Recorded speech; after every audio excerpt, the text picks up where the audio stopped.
बड़े बाल, आंखों में सुरमा, गले में काला कपड़ा, माथे पर लाल टीका। यह मध्य प्रदेश के उज्जैन जिले के एक 20 साल के गैंगस्टर दुर्लभ कश्यप की कहानी है, जो जब 16 साल का था तो उसने पढ़ाई लिखाई छोड़कर अपराध का रास्ता चुना। 17 साल की उम्र में नाबालिग रहते हुए पहली हत्या की और महज 3 साल में उसने अपराध की पूरी फौज खड़ी कर ली।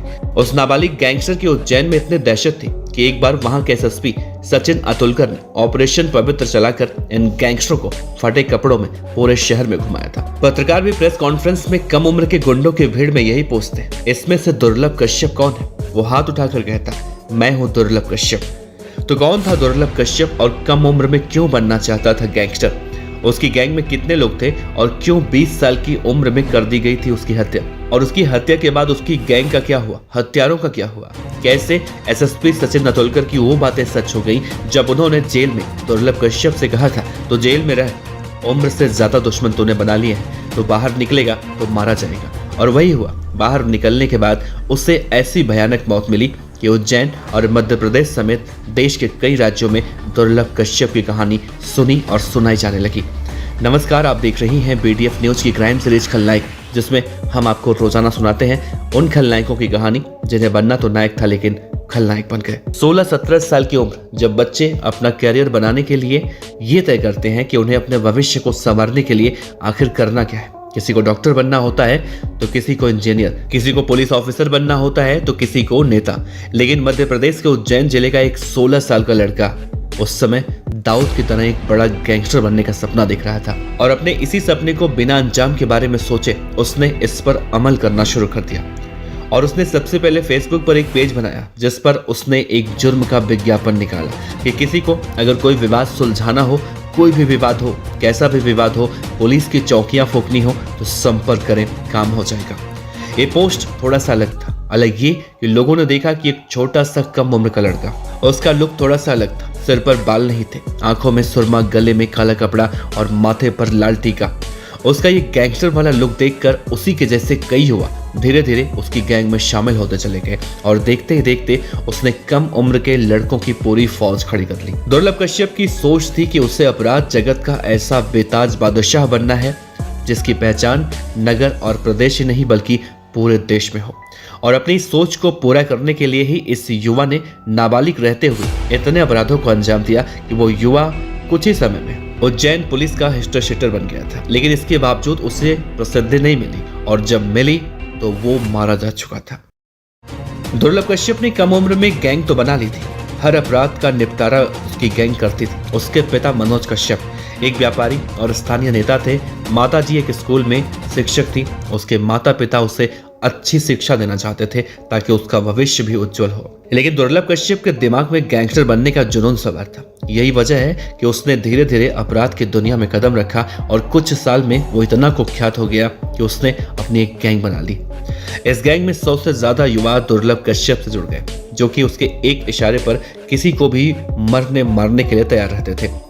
इन लोगों में सबसे ज्यादा नाबालिग लड़कों की संख्या थी और सबसे अजीब बात यह थी कि दुर्लभ की तरह ये गैंग भी एकदम से अलग पहचान में आती थी, क्योंकि गैंग के सभी बदमाश दुर्लभ कश्यप की तरह ही माथे पर टीका, आंखों में सुरमा और काला कुर्ता, गले में गमछा पहनकर रखते थे। दुर्लभ कश्यप ने कम उम्र में ही इतने अपराधों को अंजाम दिया था कि शायद ही उज्जैन जिले का कोई थाना बचा हो जिसमें उसके खिलाफ कोई एफआईआर दर्ज न हो। उसी वक्त साल 2018 में मध्य प्रदेश में विधानसभा चुनाव होना था, तो उससे पहले जिले के हिस्ट्रीशीटर बदमाशों में से दुर्लभ कश्यप का भी नाम आया, जिसके बाद पुलिस ने उसे और उसकी गैंग के 23 बदमाशों को पकड़ा। उस वक्त उज्जैन के तत्कालीन एसपी सचिन अतुलकर एक प्रेस कॉन्फ्रेंस कर रहे थे। तभी उन्होंने दुर्लभ कश्यप और उसके कुछ साथियों की मीडिया के सामने परेड करवाई। सचिन अतुलकर की कोशिश थी कि चुनाव से पहले पेशेवर अपराधियों को नियंत्रण में कर लिया जाए। उस वक्त दुर्लभ कश्यप 18 साल का भी नहीं हुआ था। मीडिया वाले उसके चेहरे से अनजान थे। प्रेस कॉन्फ्रेंस में से एक पत्रकार ने सवाल किया, इन लड़कों में से दुर्लभ कश्यप कौन है? अतुलकर का जवाब आया, वो खुद हाथ उठाकर बताएगा। फिर दुर्लभ कश्यप ने बहुत ही अलग अंदाज में अपना हाथ उठाया। यह वीडियो सोशल मीडिया पर वायरल हो गया। ये वो वक्त था जब दुर्लभ कश्यप सोशल मीडिया पर लोगों के बीच पहचान हासिल करने में सफल हो चुका था। दुर्लभ और उसकी गैंग के साथियों को राष्ट्रीय सुरक्षा कानून के तहत सूबे की अलग अलग जेलों में डाल दिया गया। कहा जाता है कि फरवरी 2017 में दुर्लभ कश्यप पर पहली बार पुलिस ने मामला दर्ज किया था। तब दुर्लभ कश्यप ने अपने साथियों के साथ मिलकर एक 18 साल के लड़के पर चाकू से हमला किया था। इस घटना में सामने वाले लड़के को ज्यादा चोटें नहीं आई थी। पुलिस के मुताबिक उज्जैन के दानी गेट इलाके में डागर और टाग परिवार के बीच दबदबे की लड़ाई की वजह से हमेशा अदावत देखने को मिलती है। इस लड़ाई की मुख्य वजह उज्जैन में कार्तिक मेले में उठने वाले पार्किंग के ठेके को लेकर होती है। दुर्लभ कश्यप गैंग का एक बदमाश था हेमंत बौखला। उसी के जरिए दुर्लभ कश्यप डागर परिवार के एक करीबी राहुल किलोसिया के कांटेक्ट में आया। किलोसिया को अपना कारोबार चलाने के लिए कुछ लड़कों की जरूरत थी। दुर्लभ और उसके साथियों को पनाह दी जाने लगी। किलोसिया ने उज्जैन के बाहरी इलाके में मौजूद एक अपना फार्म हाउस दुर्लभ और उसके साथियों के लिए खोल दिया। गैंग के लड़के यहाँ पर आते और शराब गांजे के नशे में डूब जाते। बदले में लड़के किसी भी वारदात को अंजाम देने के लिए तैयार रहा करते। दुर्लभ कश्यप उसके बाद 2018 में पहली बार उसके ऊपर मुकदमा दर्ज हुआ हत्या का। 11-12 जनवरी की दरमियानी रात दुर्लभ और उसके साथियों का आमना सामना टाग परिवार से जुड़े कुछ लड़कों से हुआ। कई घायल हुए। दोनों गुट अपने अपने साथियों को लेकर उज्जैन के सिविल अस्पताल पहुंचे। यहाँ फिर से दोनों गैंग आपस में टकरा गई। दुर्लभ कश्यप गैंग के बदमाशों ने उसी वक्त अर्पित उर्फ कान्हा पर चाकू से हमला कर दिया। 13 जनवरी को उसकी मौत हो गई।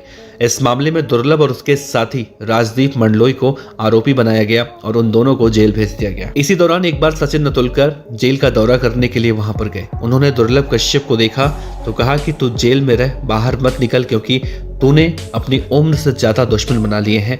अगर तू बाहर निकला तो मारा जाएगा। और उसके बाद डर के मारे दुर्लभ कश्यप बाहर नहीं निकला। और कुछ महीनों के बाद जब उसकी जमानत हो गई तो वहां से वो इंदौर चला गया। लेकिन कुछ दिन के बाद इंदौर से वापस उज्जैन आया और जेल से बाहर आने की खुशी में अपने घर पर एक पार्टी रखी। इस पार्टी में उसके जैसे कई कम उम्र के गैंगस्टर शामिल हुए। पार्टी में उसकी मां ने दाल और बाटी बनाई थी। इस पार्टी में दुर्लभ कश्यप गैंग का राजदीप मंडलोई, मोहित लोट, नीलेश ठाकुर, कुणाल डोरेमोन जैसे कम उम्र के खतरनाक गैंगस्टर भी शामिल हुए थे। पार्टी करने के बाद रात के करीब 12 बज चुके थे। दुर्लभ कश्यप ने अपने साथियों से कहा कि चलो चाय और सिगरेट पीने चलते हैं।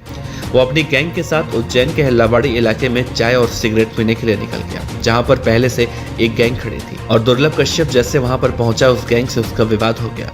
दुर्लभ कश्यप ने शहनवाज नामक एक बदमाश को उसी वक्त गोली मार दी। गोली लगने के बाद एक तरफ शहनवाज वहीं गिर गया तो दूसरी तरफ दुर्लभ कश्यप के सभी दोस्त उसे छोड़कर वहां से भाग गए। और शहनवाज गैंग के बाकी बदमाशों ने दुर्लभ कश्यप को इतने चाकू मारे कि दाऊद की तरह वो बड़ा गैंगस्टर बनने का सपना देख रहा था, वो वहीं पर मारा गया। उसकी मां घर में इंतजार करती रह गई कि उसका बेटा बाहर चाय पीने गया है, वो आएगा, लेकिन उसकी लाश आई। दुर्लभ कश्यप की मौत को 2 साल से ज्यादा का वक्त बीत चुका है।